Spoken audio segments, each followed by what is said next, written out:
I remember quite clearly that morning. I just finished feeding the chickens, and I was standing looking down the line where this power line was to be hung. The previous day, the branch had actually broken the line, and that's what had created the whole requirement for a new cable to be put up. And as I was looking at or down this line, I noticed this one particular tree. Part of the tree was hanging over the line where this new cable needed to be hung. I decided, however, to just wait until our council workers arrived to discuss this with them. And when they finally arrived and we had a look at this, we had the discussion, the head gent that was with us from the council, he's agreed with me that it would be wise to remove this tree. What I did is I went through to the workshop and I grabbed the chainsaw, fueled it up, did all the checks and everything, and then started walking back towards the tree. It was at this point that I last remember anything of that particular morning. Darren was up early, like he always is, already going out. He was preparing to open up the gate for the guys to come, because they were going to come pull the cable across the plot. And then when I heard the chainsaw being pulled, and that sound of the chainsaw was not normal in what was going to happen for that day. So I, in my gown, went to the kitchen window just to look out to see now what and why the chainsaw was going. I remember on the day waking up to the sound of my dad's chainsaw. And after that, just assumed he was cutting down some firewood or maybe trimming some branches or something on the trees. And shortly after that, I remember the day turning into chaos and uncertainty. And I said, Jaden, where's Dad? And he just kept saying to me, Mom, Dad is fine. And I said, Jaden, something is wrong. I cannot see Dad. Went outside to see what the workers on the scene would say and get an account for what happened. I walked to the tree and saw my dad underneath the tree with blood everywhere, and I remember him coughing blood up, and there was like a whole big hole in his chest. So while I was on the scene and saw my dad laying there on the ground, I immediately called the emergency services and ran to tell my mom what had happened. I then also ran to my room to just get a pillow and ran back to my father's just to rest his head on that little pillow of mine.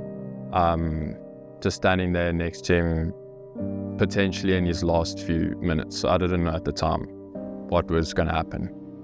So after we received the call from Jaden, we knew something was wrong, because he said to us, I don't know if my dad's going to make it. So we dropped everything at that point and we jumped into the car and we raced there. But nothing could, compare to what we saw. I mean, obviously going there, the heightened emotions, the not knowing, the fear that we had driving there.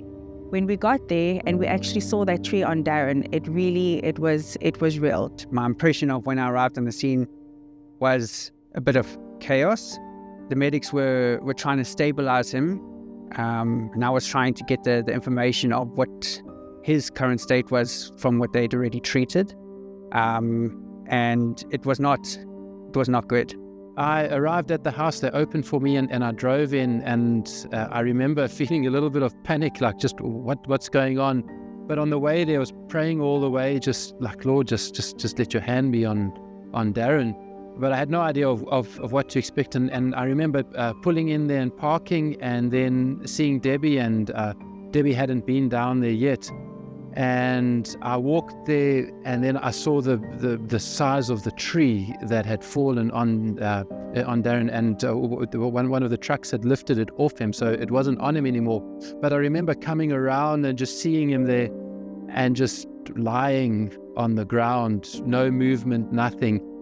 I saw very little external injuries, and as a medic, when you see little external injuries and a patient in that state, it makes you concerned because there's probably significant internal trauma, and that is harder to treat than your external stuff. You can't just slap a bandage on an internal injury and you're good to go. So it was very, very stressful looking at Darren in that state and knowing that whatever's happening is happening on the inside. And he's a good friend of mine. So it's just like your heart just drops and just like, wow, here's my friend. I remember just seeing him, his shirt was ripped and everything, but in the moment you have no idea what's going on, and just standing there and just like, is he even alive? I don't know. I'm not a medical person or anything, so I didn't really know too much about that. But all I know is he looked absolutely terrible, and I was like, oh no, this is not good. The fact that Darren was actually still alive at that point was a miracle in itself. That tree, when it hit me, had an impact weight of 60 tons and a static weight of 20 tons approximately. And these things to me are just mind-boggling, that you can have an impact of 60 tons and still be able to walk away from that in one piece. A total miracle. Darren's initial state when we found him was unconscious, even for the first ambulance. And when we tested his responsiveness to our stimulation, he scored on the lowest end of the scale. We use a Glasgow coma scale, and the lowest you can get is 3, and that's what he had. There was no response from him, and that indicates a head injury. We suspected possible spinal injury, given the size of the tree. The way he was breathing indicated also head injury, lungs, chest. Who knows what else within the abdomen was injured. Yeah, it was a mess.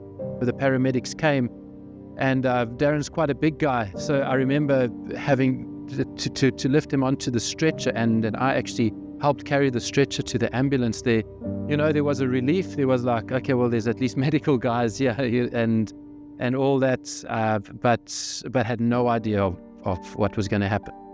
So what was running through my mind on the scene as we were processing it was, we need to get him to a hospital as soon as possible. That is the place of most definitive care and the best place of treatment for our suspected injuries.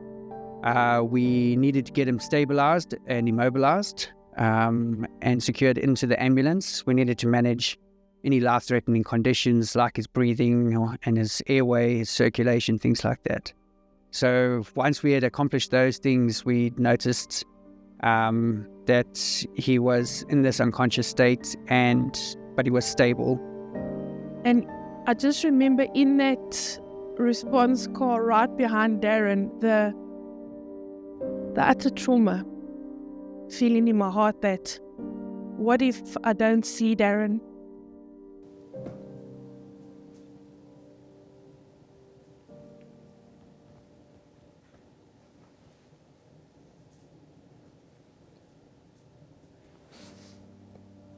Sorry.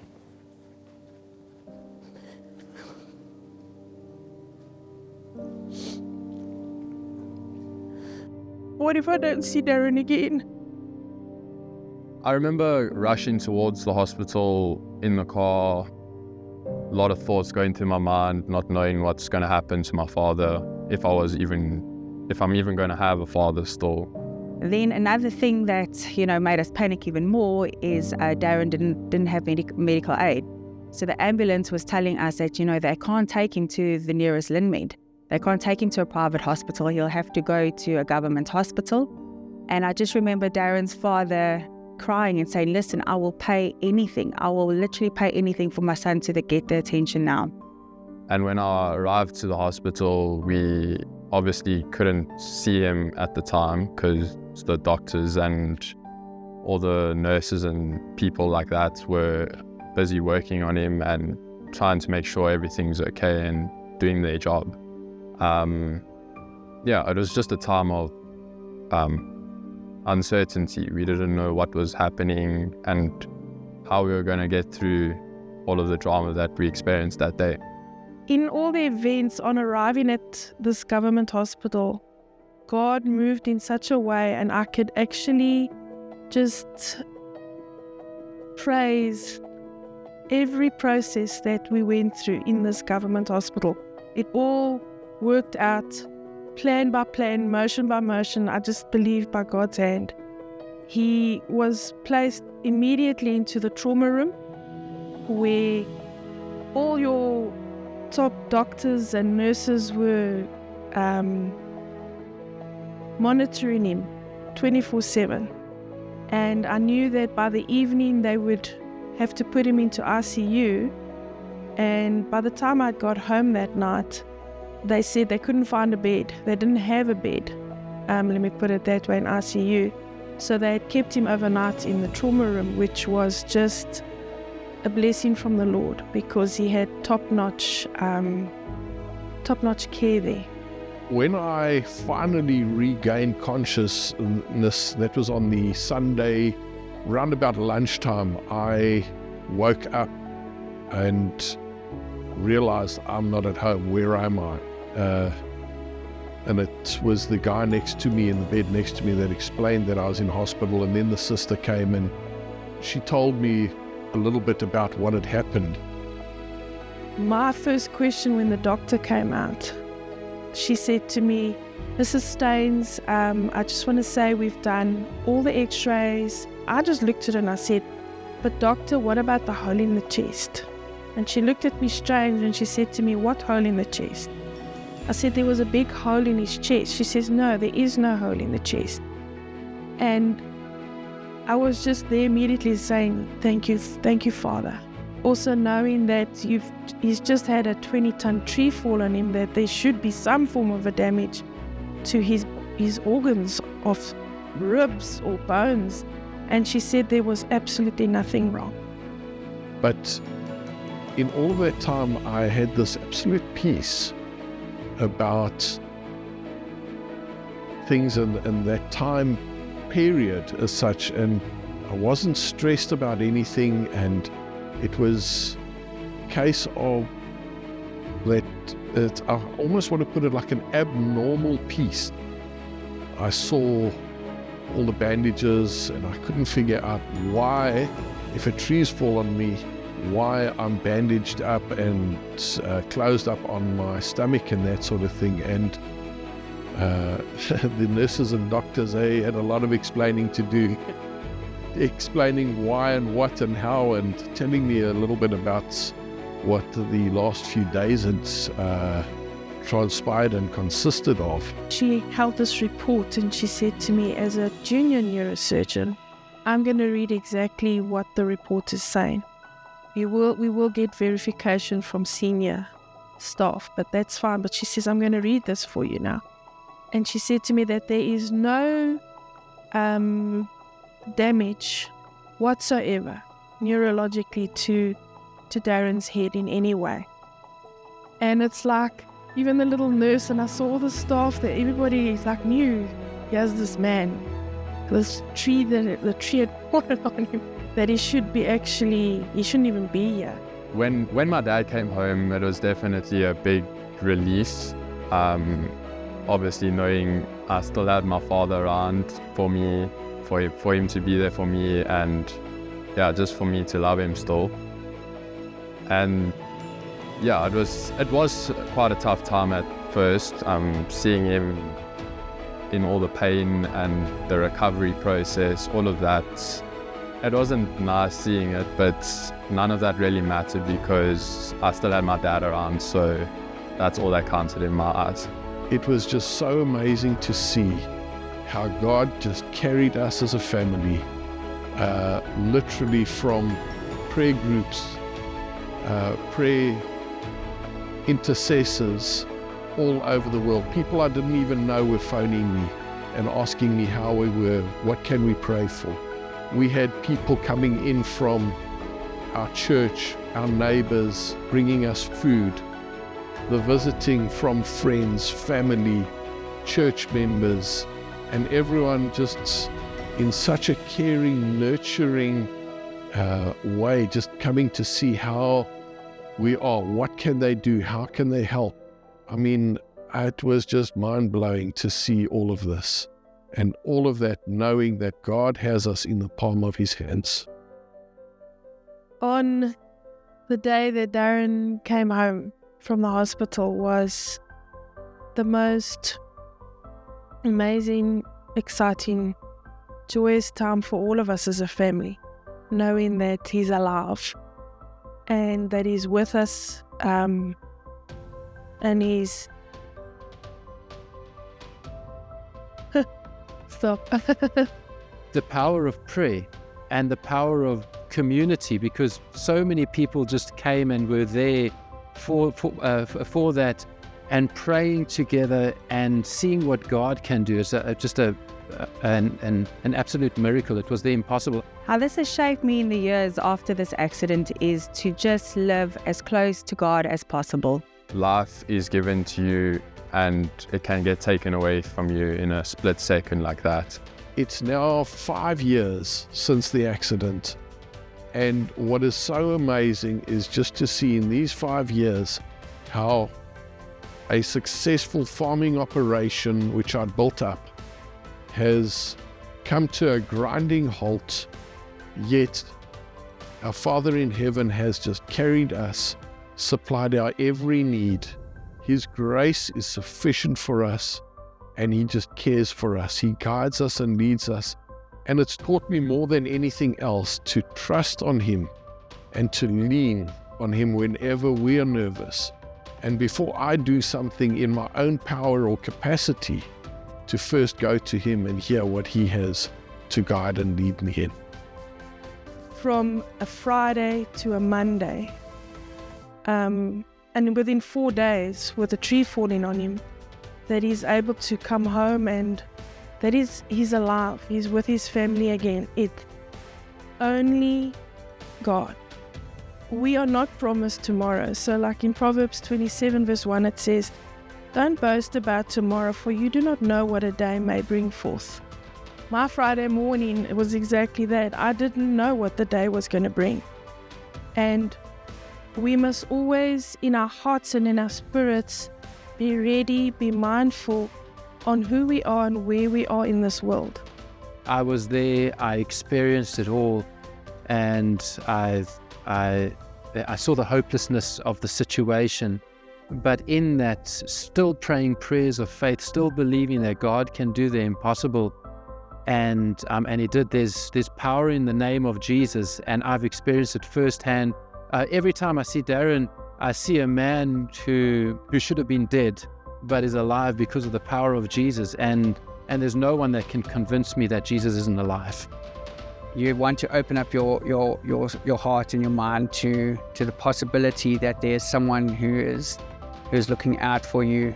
Look into the scriptures. Ask people who have experienced these things, these testimonies of how God has shaped their lives, and you will see that there's a love that is beyond comprehension, that is watching out for us, that can do things that no one thought was even possible. I think for me, probably the biggest message that I want to leave with anyone watching this video is that no matter what your circumstance, know that God is in control. If I was to have known on that Friday morning what would have happened when I picked up that chainsaw, I would have never done that. But with knowing that God is in control and having gone through everything there, today I'm in a better place. And I know for everyone that is out there, your situation may look dire right now. But if you lean fully on our Father in heaven and Jesus Christ, they will guide you, lead you, and take you on plans that are perfect for you.